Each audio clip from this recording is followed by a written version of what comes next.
wants to show up, you're in Daytona Beach, Wildcat Country. Now it's time for you to show up. Let's go, baby.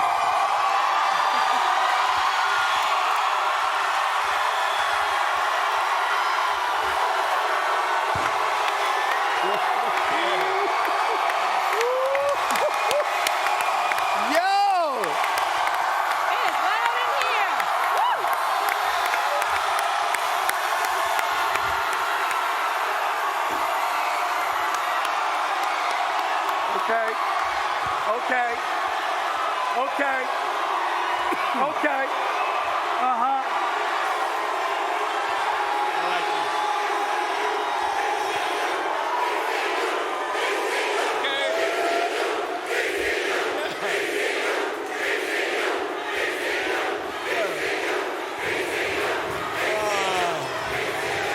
So they're bringing the energy. We're going to try and do the same thing here today.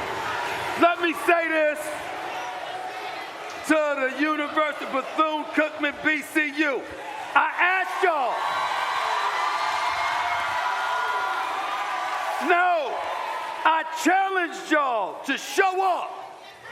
I said we've been in some really, really hyped environments for HBCU. That's a fact. That y'all needed to show up. Congrats. Y'all Yes, showed sir. up. Yes, sir. Y'all showed up. Y'all showed up. I appreciate y'all. That's what I'm talking about. That's what I'm talking about. Yes. I just want to say something. Can I say something? Go ahead, Cam. I just want to say something. Can I say something? Hell, Wildcats! Hell, Wildcats! What's this? Hell, Rattlers? Oh, I love it! Yeah! Nice, Cam. Yeah! Good. How you feeling, RC? Listen, I haven't been to every HBCU trip, but it's going to be hard to top this one. It's a pulse. It's a No pulse. doubt. You feel it? No doubt. No doubt. No doubt. It is so loud in here. They actually gave us earplugs in case we need them for the day. So I appreciate these. We might need them a little bit later on, but let's get going here on First Take. We appreciate everyone that has come out. We're here at Bethune-Cookman in Daytona Beach, Florida, and it is so hype in here and so loud, and we're going to try and get through this next 2 hours. All right, guys, let's start in the NFL here because the Eagles and the Dallas Cowboys. Anyone Cowboys fan in here? Anyone? All right. So it sounds like they're riding a little bit with It's a Stephen bunch A. of Stephen A's in That's right, here. that's right. It's a bunch of Stephen A's in here. He planted it. That's right. So the Eagles are riding a 4-game win streak, 8-2. They have a sizable lead in the NFC East. They prepare to take on the Cowboys this weekend. But yes, there continues to be turmoil within the locker room, despite the team's impressive record.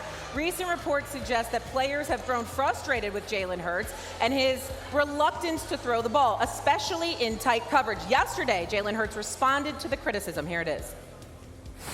I guess I get a lot of attention when things are going well and when things are not going so well. And so I never run away from holding myself accountable and take great pride in what we do on offense. I take great pride in how we go out there and play as a team and what our flow is. And so we obviously got work to do, and I think that obviously starts with me. Things haven't been brought to you directly. I don't want to get into that. I know it hasn't, though. How about you personally? Y'all bring it to me. I mean, I think it's a bit of a different thing. Again, I don't want to get into the weeds of anything ultimately. So is the drama with Jalen Hurts and this Eagles offense something or nothing, Stephen? No, I think it's something. I think it's something, but it's a byproduct of what we're witnessing throughout the rest of the NFC. When you look at the Detroit Lions, you can't ignore them. When you look at Green Bay, you can't ignore them. When you look at Tampa, despite their 2-game losing streak and some of the injuries, you still can't ignore them. When you look at Seattle and LA, that's very, very real. And you're looking at the Philadelphia Eagles and you're saying you're just not what you were last year. Last year, you were significantly more prolific. Saquon Barkley was having an exceptional year, rushing for over 2,000 yards, 2,005 to be exact. You look at them right now, they're 25th in total offense, they're 28th in pass offense, they're 29th in third down offense, even though they're pretty exceptional with their red zone offense. They got the best red zone offense in the National Football League, primarily because of the tush push. The fact is, you're looking at a guy like A.J. Brown, who's getting about $32 million. He's an all-world receiver. He has been very, very flagrantly unhappy. Devontae Smith hasn't said anything because he usually doesn't, but he did say something earlier this season. You look at Saquon Barkley, he was averaging nearly 6 yards a carry last year. He's down about 3.2. You're looking at a level of production. You expect more from them, and you're not getting it. And what A.J. Brown said a couple of weeks ago, I think is really prophetic from the standpoint that was last year. This is this year, and we see other teams having made adjustments. We need to make adjustments as well. And so when you have players that have been outspoken enough to bring attention to the issue, and you've seen a coach and a head coach relatively try to downplay it, eventually it's going to catch on. What they're saying is, we in week 11, we passed week 11 now. This is getting down to the nitty-gritty, and we got to get our stuff, we got to get our shop in order. That's what you're hearing, and it's gotten to the point where even Jalen Hurts has to admit that. Go ahead, Cam. It's like every single time I talk to Philly, everybody's on pins and needles waiting to see what I got to say. You don't get reports like this from thin air. They're coming from somewhere. And when you're talking about, specific details of that piece, is throwing in tight coverage, it really is in reference to when you think of a guy like Devontae, when you think of a guy like AJ, when you even really think about, your tight ends, tight spaces equate to what they refer to, as everybody refers to as a football term, chance man. Yeah. Just give me a chance. A.J. Brown is a chance man where somebody would somebody say a 50-50 ball? Well, when you got a guy like A.J. Brown, it's more like 80-20. And in some cases, it's 90-10. So when you're not getting opportunities to make plays, the frustration then comes to say, we're an offense that is well and capable of producing way more. Are we winning the football games? Yes. Is it becoming a distraction that I'm voicing my opinion because I want to hold my team accountable and there's an expectation here to dominate? Yes. So that is something that you really have to take into consideration, and I've said it time and time again. The Philadelphia Eagles have been able to mask a lot of their insufficiencies because they have the ability, or they have been winning. Take away winning, and it's a muck down there. So you can't take away winning, though. I don't know when we got in this. You know what happens to Jalen Hurts? It's easy to attack a man that never defends himself. He never defends himself. He never says, this is what I do or this is what I don't do. Let's talk about 50-50 balls. Every ball with A.J. Brown is a 50-50 ball because he doesn't run a route tree that in any way confuses you. There's no creativity to this offense. If he runs a stop, the man's in his hip pocket. If he runs a go, the man's in his hip pocket. So every time you throw it to him, it's a 50-50 ball. And then we got all of this stuff. You know what happens? People have their own perceptions, their own experiences, and they impose them on other people. The people in Philadelphia think that about Jalen Hurts. You don't know that that's coming from his locker room, because if it's coming from their locker room, where is it coming from Jared Goff's locker room where you don't even score double digits last week? Or when you play the Minnesota Vikings, you are getting pressured, you are getting sacked, you are turning the football over, but we watch Jalen Hurts go ham on them. I don't understand why this dude has to be treated this way and talked about in this manner with all that he's accomplished. Everybody else that accomplishes what Jalen Hurts does, we give him the benefit of the doubt. We sit around and we say, oh, we saw him do it in the Super Bowl twice. Not once, but twice. Oh, we've seen him step up whenever he needs to. His team's 8-2, and they're leading the NFC again. But still, we questioning him? Bro, we got to quit with that and finally say to ourselves, okay, let's truly watch the film and talk about what everyone's doing. RC, respectfully, you're wrong. And I'm going to tell you why you're wrong. Because it's not us. It's not us. It's his team. Now, let me tell you, it's his team. Now, I don't recall any of us. Now, the man has thrown for under 200 yards 6 times this year. We didn't say anything about it. They won the last 2 games. They scored 26 points. We didn't say much about that. His teammates are saying something about it. Now, one in particular, I got it. But I think the one thing that we really, really need to pay attention to what Jalen Hurts said was nobody has come up to him. We've seen Nick Sirianni speaking on it. We've seen A.J. Brown speaking on it. As a guy that worked in Philadelphia for 17 years as a reporter, I trust that those reporters are getting that stuff from somewhere. They ain't making it up. So I'm saying to you, I look at Jalen Hurts, and I'm saying 51-14, best record in football with him as a starting quarterback, all right? 2 Super Bowl appearances, a Super Bowl champion. He's got a better record over the last few years than Patrick Mahomes. And he just busts Patrick Mahomes in Kansas City's living you-know-what in the Super Bowl. We know that he's the reigning Super Bowl MVP and what he brings to the table. But the reason why this has been a story for weeks is because of what's going on inside that Eagles locker room that they have let out to the public. It's not the media. Right. It's not pundits talking about him. It's them. They're the ones. No, it's one man. It's one man, and it's the rest of the team. It's the coaches. It's the other receivers. It's the running back having to answer questions about that. Saquon Barkley was all world last year. Over 2,000 yards rushing. Got him a new deal. He's averaging 3.2 yards a carry. Nobody's questioning that. Nobody's questioning whether or not the offensive line is playing at the same level they were playing at. They're not questioning if Kevin Patullo is the right guy as the offensive coordinator. But is it one guy or is it one guy speaking up on behalf of many others who don't want to speak? Y'all would know that better than me. I'm asking. It may be one guy, but a free agent, is that one guy? Or is it somebody that really has some weight that really doesn't really want to come to the forefront to out their guy? You've been in the league before. You know how the league operates. When somebody says something, it's a little bit different than when somebody really says something that matters. Now, Stephen A. Smith, from your particular point, you're a columnist. When you see a report that reports of players voicing frustration, they don't just get that from anything. You have sources. So on both sides, we can at least collectively agree to say, hey, it may be one person. It may be 2. It may have been an utter that somebody saw in the past, but when you start to see who it came from, that's what will make it even more interesting about this developing story. Okay, let's move on. Let's go to the Bucs because we are here in the state of Florida. Any Buccaneers fans in here? Okay.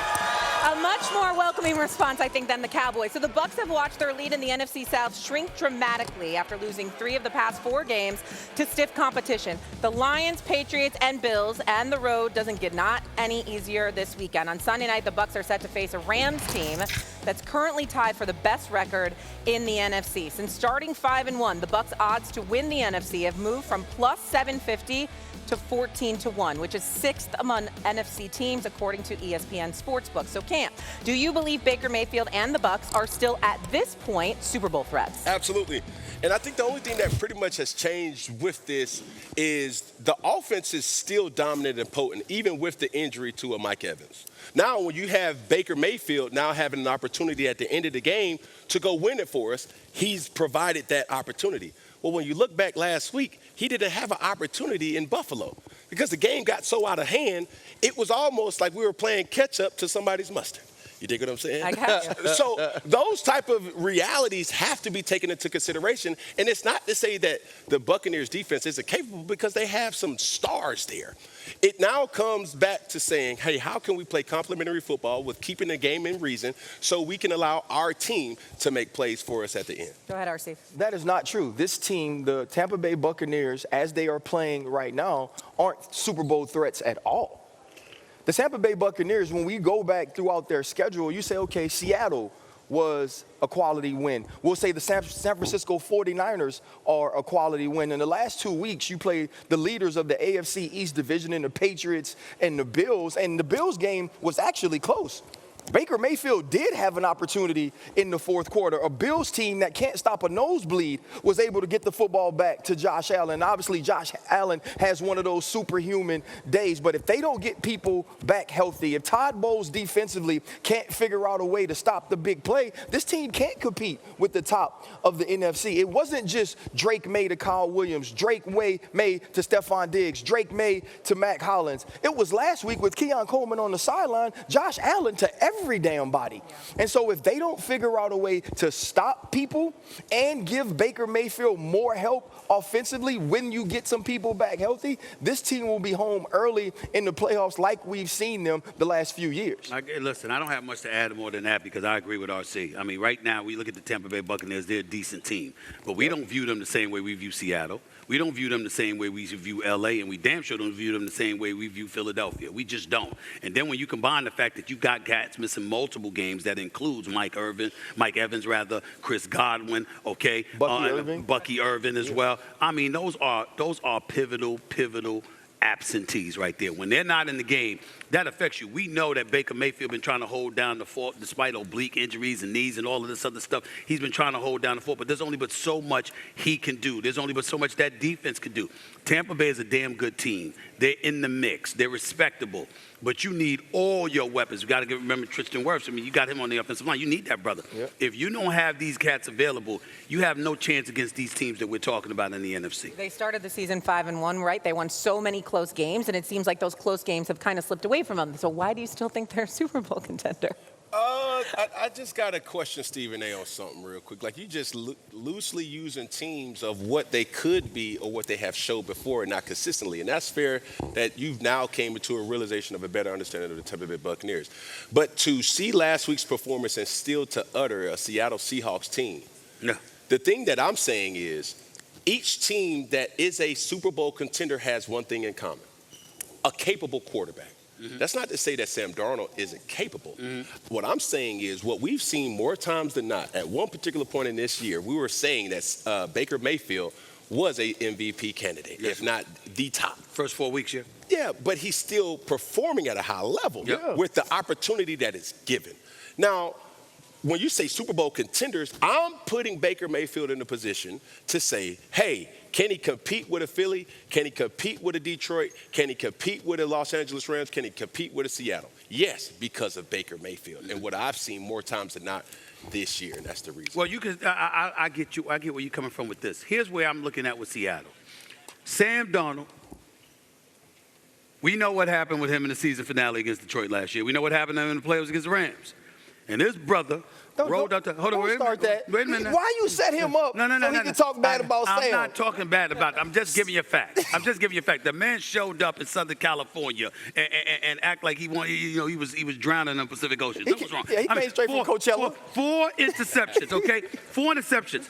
And still, against a Rams who are universally recognized as a title contender, they needed every mistake he made in order to survive, because Seattle still was in a position to win the damn game if they could make a field goal at the end.